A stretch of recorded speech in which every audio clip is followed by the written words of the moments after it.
Para pong maiwasan ang pagsipa ng kaso ng leptospirosis, naglabas ng regulasyon ng MMDA na nagbabawal sa paglangoy, paglaro, pagtambay o yung pong hindi kinakailangang paglusong sa baha.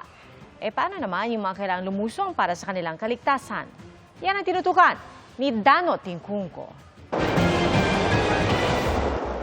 Sa tuwing may baha tulad ng bumuhos ang malakas na ulan dulot ng habagat at mga nagdaang bagyo,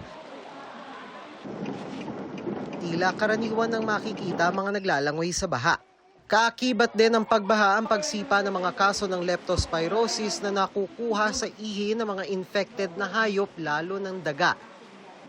Sa San Lazaro Hospital may isinugod na leptospirosis patients kahit na wala namang bagyo o matinding pagbaha sa mga nakalipas na linggo na tulad ng manalasa ang bagyong Karina noong Hulyo.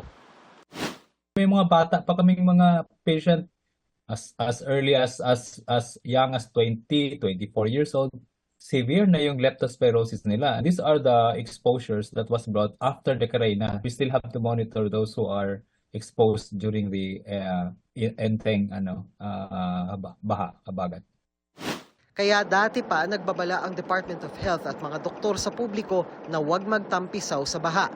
Sa San Juan may ordinansang nagtatakda ng multa sa mga lalabag dyan. Dapat alam niyo na bawal po ang paglalangoy sa tubig baha at delikado ito para sa inyo. Ang MMDA naglabas na rin ng Regulation 24-003 na nagbabawal sa paglangoy, paglalaro, pagtambay o hindi kinakailangang paglusong sa baha. Nagpasa na rin ang resolusyon ng Metro Manila Council na humihimok sa mga LGU na maglabas din ng kanilang sariling ordinansa gaya sa San Juan. Matitigas po ulo nila.